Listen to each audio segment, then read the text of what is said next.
ಪಾರ್ಥ, ನನಗೆ ಕ್ಯೂರಿಯಾಸಿಟಿ ಜಾಸ್ತಿ ಆಗ್ತಾ ಇದೆ. ಈ ರಿಪೋರ್ಟಲ್ಲಿ ಏನು ಬಂದಿದೆ ಅಂತ ನೋಡೋವರೆಗೂ ನನ್ನ ಮನಸ್ಸಿಗೆ ಸಮಾಧಾನ ಇಲ್ಲ. ಪಾರ್ಥ, ನಾನು ಇದನ್ನು ಇವಾಗಲೇ ನೋಡಬೇಕು. ಸರಿ, ನೋಡಿ.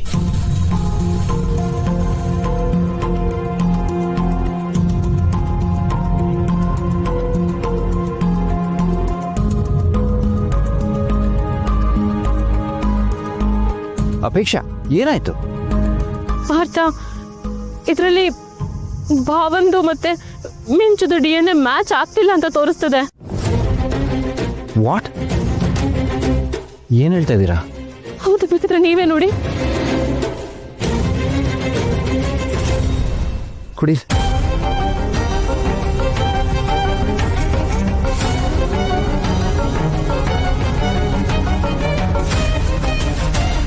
ಅಂದ್ರೆ ಮಿಂಚು ಭಾವನ್ ಮಗಳಲ್ಲ. ಒಬ್ಬರಿಗಲ್ಲ, ಇಡೀ ಮನೆಗೆ ನೋವು ಕೊಡೋ ಸುದ್ದಿ ಇದು. ಇದನ್ನ ನಾವು ತಗೊಂಡು ಹೋಗ್ತಾ ಇದೀವಿ. ತುಂಬಾ ಕಷ್ಟ ಆಗ್ತಿದೆ ಪಾರ್ಥ.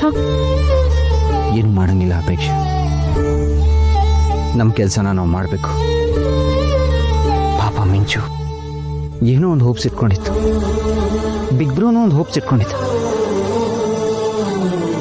ಏನು ಗೊತ್ತಾ ಅಪೇಕ್ಷಾ, ಬಿಗ್ ಬ್ರೋಗಿರೋ ಇನ್ಫ್ಲೂಯೆನ್ಸ್ಗೆ ಅವನು ಈ ವಿಷಯನ ಹೇಗೆ ಬೇಕಾದ್ರೂ ಮ್ಯಾನಿಪುಲೇಟ್ ಮಾಡ್ಬೋದು. ಆದರೆ ಯಾಕೆ ಮಾಡಲ್ಲ ಗೊತ್ತಾ? ಅವ್ನು ತುಂಬಾ ಆನೆಸ್ಟ್. ಅವನಿಗೆ ಮಗು ಬಗ್ಗೆ ತುಂಬಾ ಯೋಚನೆ ಇದೆ. ಮಗು ತಂದೆ ತಾಯಿ ಬಗ್ಗೆ ಅವನಿಗೆ ಫೀಲಿಂಗ್ಸ್ ಇದೆ. ಅವ್ನು ಎಲ್ರ ಬಗ್ಗೆ ಥಿಂಕ್ ಮಾಡ್ತಾನೆ. ಈಗ ಈ ರಿಪೋರ್ಟ್ ಚೇಂಜ್ ಮಾಡಿದ್ರು ಏನು ಪ್ರಯೋಜನ ಇಲ್ಲ ಪಾರ್ಥ. ಹೌದು ಅಪೇಕ್ಷಾ, ಆ ದೇವ್ರು ಬಿಗ್ ಬ್ರೋಗ್ ಯಾಕೆ ಇಷ್ಟು ಕಷ್ಟ ಕೊಡ್ತಾನೋ ನನಗೆ ಗೊತ್ತಿಲ್ಲ. ಹೇಳ್ತಾರಲ್ಲ, ಲೈಫಲ್ಲಿ ಒಳ್ಳೇದು ಮಾಡಿದ್ರೆ ಒಳ್ಳೇದೇ ಆಗುತ್ತೆ ಅಂತ. ಆದರೆ ಬಿಗ್ ಬ್ರೋ ವಿಷಯದಲ್ಲಿ ಇದು ಕಂಪ್ಲೀಟ್ಲಿ ಟೋಟಲಿ ಆಪೋಸಿಟ್. ಅವನು ಎಲ್ರಿಗೂ ಒಳ್ಳೇದೇ ಮಾಡ್ತಾ ಬಂದಿದ್ದಾನೆ. ಆದರೆ ಅವನ ಸಿಚುವೇಶನ್ ಮಾತ್ರ ಯಾವಾಗಲೂ ಹೀಗೆ ಆಗತ್ತೆ. ಏನು ಹೇಳಬೇಕು ಅಂತಾನೆ ಗೊತ್ತಾಗ್ತಾನೆ. ನನಗಂತೂ ಎಲ್ಲದ್ರ ಮೇಲೆ ನಂಬಿಕೆನೇ ಹೊಟ್ಟೋಯ್ತು. ನಿಜ, ನನಗೂ ಹಾಗೆ ಅನಿಸ್ತಿದೆ. ಸರಿ, ಈಗ ಬನ್ನಿ ನಾವು ಹೊರಡೋಣ. ಏನು ಮಾಡಬೇಕು ಅಂತ ಭಾವನೆ ಡಿಸೈಡ್ ಮಾಡ್ತಾರೆ.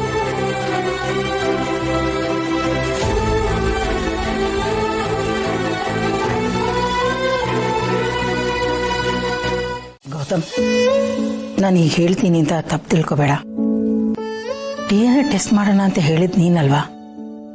ಈಗ ಆ DNA ರಿಪೋರ್ಟಲ್ಲಿ ಏನಾದರೂ ಆ ಮಗು ಅವಳದು ಅಂತ ಗೊತ್ತಾದ್ರೆ ನಾವೇನೂ ಮಾಡೋಕ್ಕಾಗಲ್ಲ.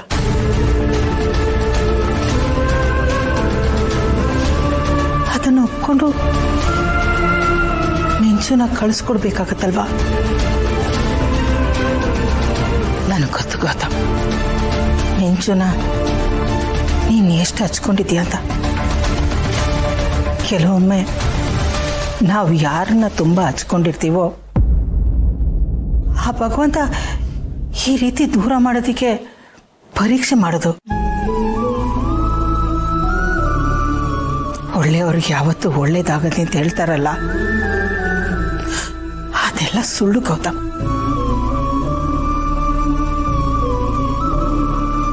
ಆದರೆ ರಿಯಾಲಿಟಿಗೆ ಅದು ಯಾವುದು ಅಪ್ಲೈ ಆಗಲ್ಲ. ರಿಪೋರ್ಟ್ ತರೋದಕ್ಕೆ ಪಾರ್ಥ ಮತ್ತು ಅಪೇಕ್ಷೆ ಹೋಗಿದಾರಲ್ಲ, ಬರಲಿ, ಕಾಯೋಣ. ಲೇ, ನೀನು ಬರ್ತಾ ಬರ್ತಾ ಬಹಳ ಕ್ರೂರಿ ಆಗ್ತಿದೀಯ ಕಣೋ. ಇದು ಒಳ್ಳೇದಲ್ಲ. ಪಾಪ ಸುತ್ಕೊಳ್ಳುತ್ತೆ, ಪಾಪಿ ಆಗ್ತೆ ನೀನು. ಎಲ್ಲಿ ಸುತ್ಕೊಳ್ಳುತ್ತೆ ಮಾಮ? ಕೈಗ ಕಾಲ್ಗ? ಅವರೆಲ್ಲ ಏನು ಸಾಚಾ ಕೆಲಸ ಮಾಡಿದಾರ? ನನ್ನ ನಿರ್ಧಾರಗಳನ್ನೆಲ್ಲ ಕಡೆಗಣಿಸಿ ನನ್ನನ್ನು ಕೂಲಿಯವನಿಗಿಂತ ಕಡೆಯಾಗಿ ಬದುಕೋಗಿ ಮಾಡಿದ್ದಾರೆ. ಅವ್ರು ಮಾಡಿರೋದು ಪಾಪದ ಕೆಲಸನೇ ಮಾಮ. ಅದೆಷ್ಟೇ ಸುತ್ಕೊಂಡ್ರು ಬಿಡಿಸ್ಕೊಳ್ಳೋದು ಹೆಂಗೆ ಅಂತ ನಂಗೆ ತುಂಬ ಚೆನ್ನಾಗಿ ಗೊತ್ತು. ನಾನು ಬಿಡಿಸ್ಕೊತೀನಿ, ನೀನು ನೋಡ್ತಾ ಕೂತೀಯ. ಮಾಮ, ಒಬ್ಬ ಮನುಷ್ಯನ ಸಾಯಿಸೋದು ಸುಲಭ, ಚುಚ್ಚುದ್ರೆ ಹೋಗ್ಬಿಡ್ತಾನೆ. ಆದರೆ ಅವನು ಬದುಕಿದ್ದಾಗಲೇ ಅವನು ನೆಮ್ಮದಿನ ಕಿತ್ಕೊಳ್ಳೋದಿದೆ ಗೊತ್ತಾ, ಅದು ತುಂಬಾ ಕಷ್ಟ. ಅಂಡ್ ನಾನೀಗ ಮಾಡ್ತಾ ಇರೋದು ಅದನ್ನೇ. ಮಗು ಎಲ್ಲಿ ಅಂತ ಹುಡುಕೊಂಡು ಬೀದಿ ಬೀದಿನೂ ನಾಯಿಗಳ ಥರ ತಿರುಗಬೇಕು ಅವರು. ಅದೇ ನಾನು ಅವ್ರಗಳಿಗೆ ಕೊಡ್ತಾ ಇರೋ ಶಿಕ್ಷೆ, ಅವ್ರುಗಳು ನನಗೆ ಮಾಡಿರೋ ಪಾಪಕ್ಕೆ. ಅಮ್ಮ, ನನಗೆ ಇವತ್ತು ಯಾವ ರೇಂಜ್ ಖುಷಿ ಆಗ್ತಿದೆ ಅಂತಂದ್ರೆ ಇದೇ ಖುಷಿಗೆ ನಿಮ್ಗೊಂದು ಒಳ್ಳೆ ಬಿರಿಯಾನಿ ತಂದು ಕೊಡ್ತೀನಿ, ತಿಂದು ಹಬ್ಬ ಮಾಡುವಂತೆ. See you soon.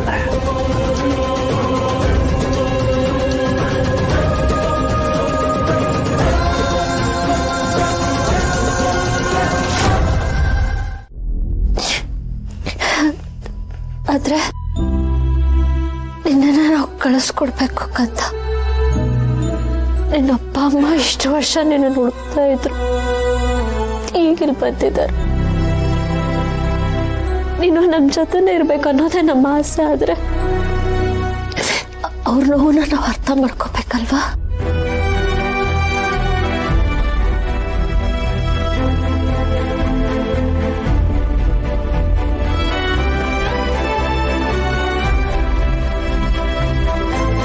ನೀವು ಅಲ್ಬೇಡಿ ಪಪ್ಪ, ನಾನು ಹೋಗ್ತೀನಿ. ಪಪ್ಪ ಹತ್ರ ಒಂದು ವಿಷಯ ಹೇಳ್ತೀನಿ, ನಾನು ಹೋದ್ರೆ ನಾನು ಮರಿಬೇಡಿ ಪಪ್ಪ.